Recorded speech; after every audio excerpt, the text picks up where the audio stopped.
the other team's shooters. So what I do is I go to the games and I film the shootout and I sell the bootleg copies to all the coaches. I'm making a killing. I wish you had done that. I wish you had done that when I was saving penalty kicks to give to the other coaches. Yeah, they'd really be confused. You could split the money. All right, we'll move on to number 2. Xavi will take over in Barcelona. This was they just announced it yesterday, day before, whatever it was. Yesterday. Yep. So a star player is a coach. And we were talking about this before. I mean, a player is a coach in the other 4 sports: basketball, football, baseball, hockey. Yeah. There haven't been a ton of great coaches that became great coaches. And even among, typically the situation is an Alex Cora. You have a good major league player who was an extra player, a bench player, spent a lot of time watching the game, honed all the little pieces of the game because he wasn't a great hitter. Yeah, he's got a metal barrel laying around, and next thing you know, he's a champion. Doc Good example. Doc Rivers. Doc Rivers, the only cheater out there. Oh my goodness! Well, I figured I had to. I see your point. But you know what I'm saying. Tom Flores, by the way, this is interesting. I never knew this. He was the first Hispanic starting quarterback in the NFL. Yep. Yes, I did not know that. I knew he was a great coach, but he was actually a really good coach. Won 2 Super Bowls, but he was not a superstar. And then we've got Larry Bird, who was a superstar, pretty good coach, but quit after 3 years. Bill Russell, obviously, was both, but Bill Russell became a coach because Tommy Heinsohn, I think Red Auerbach came up to Tommy Heinsohn and said, "Do you want to be the coach after I leave?" And Heinsohn says, "I don't want to coach Russell, just have Russell coach." And so Russell became the coach because they would have been too difficult to coach. But there have been players that have been in the Hall of Fame. Jacques Lemaire was very good in the Hockey Hall of Fame. 8 Stanley Cups in 12 seasons, and then as a New Jersey Devils coach, 2-time Coach of the Year, won the Stanley Cup in '95. Really good record, but it's not the norm. It's not the norm to have the superstar. And you were arguing on the way here, arguing vehemently that none of these people are even superstars. Yeah. But that's just my opinion. Jacques Lemaire, Tommy Heinsohn, Bill Russell, none of them were any good. Larry Bird, none of them were any good. Bill Russell was a player coach. I'm not even talking about him. But I think a superstar is someone who doesn't follow the sport, like my mother. If I said, "Who's Michael Jordan?" She knows. She doesn't know who Joe Torre is, only because he managed later. And yet your mother has a Xavi poster on her wall. Okay. The other criteria is: are you one of the top 2 or 3 in the world at your sport? Okay. All right. So Jacques Lemaire was never one of the top 50 players in the world at any time. Ooh. He was not even an all-star in his entire career. Not an all-star. I know. Greatest player never to be an all-star. Larry Robinson would be a better example of a very good player who won a cup in 2000. I would say he's the last really good player to win a cup.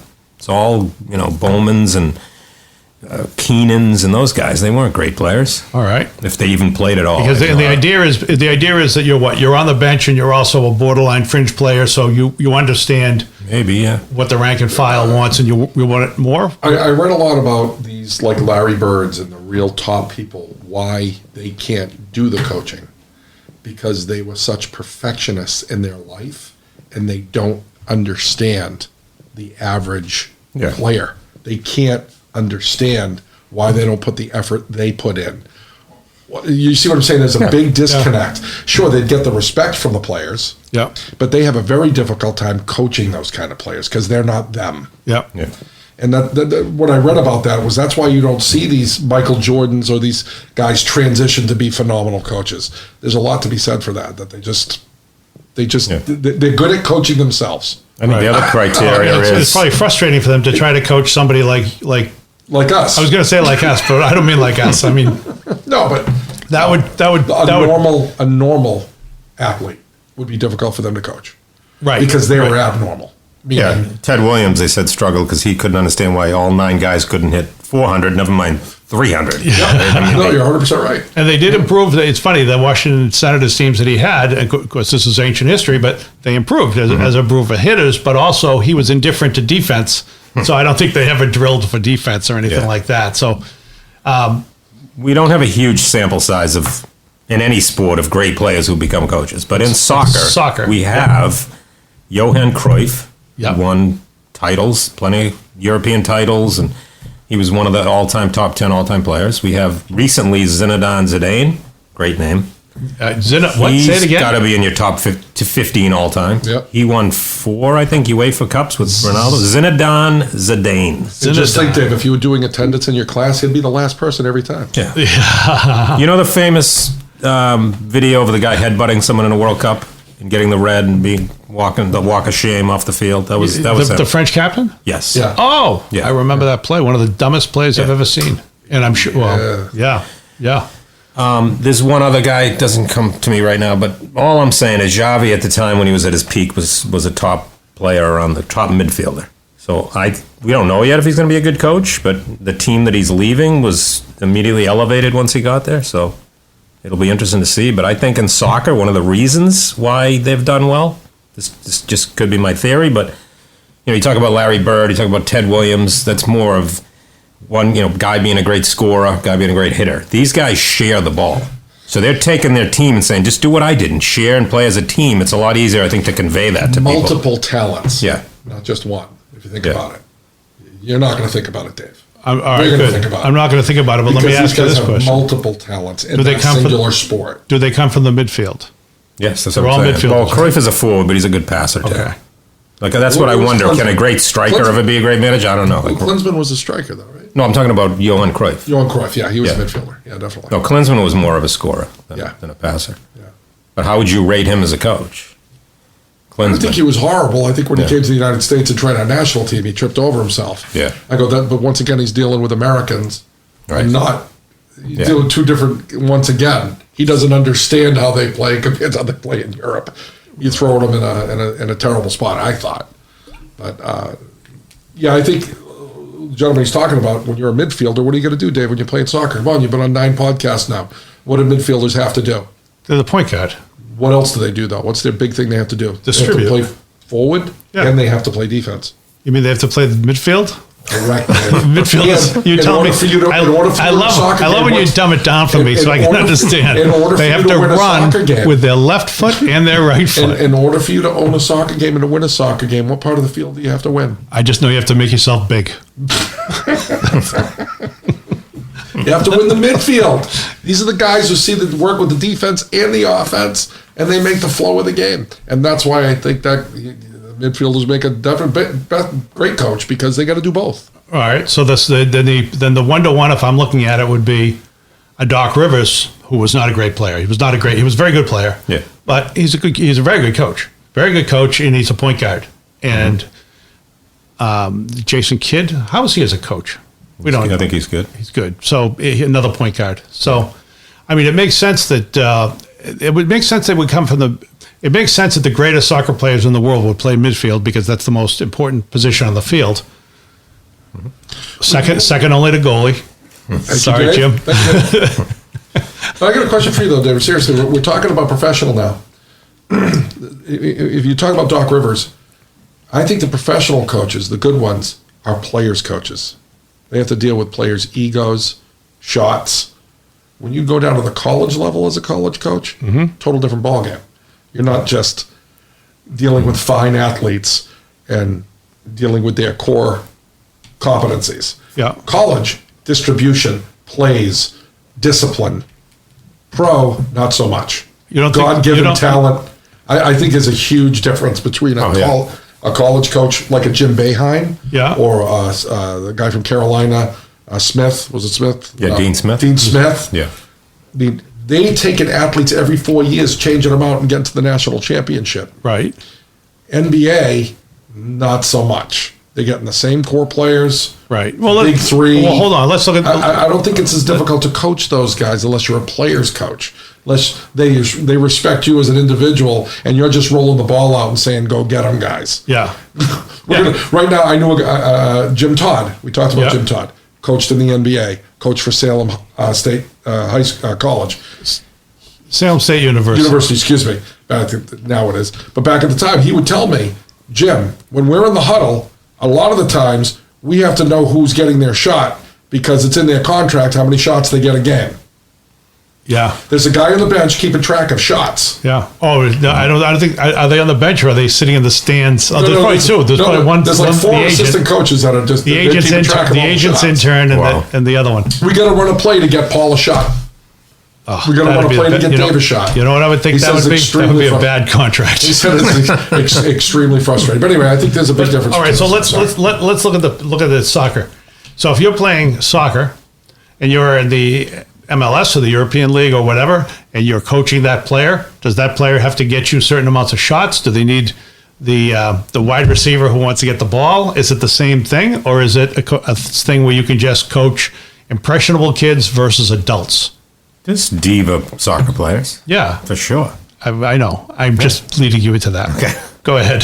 So if you're one of the greatest players in the world, are you a diva generally? A lot of them are. When they get subbed out, they don't shake the coach's hand and they sulk on the bench. You can just tell they don't celebrate other teammates' goals. Oh, that's interesting. Oh yeah. In fact, Gustavo Bo has done that this year. He's not celebrated goals because he's on a little slump and he wants to score. And then you watch your TV and you're like, they're all over here, and he's walking back in the middle of the field pissed.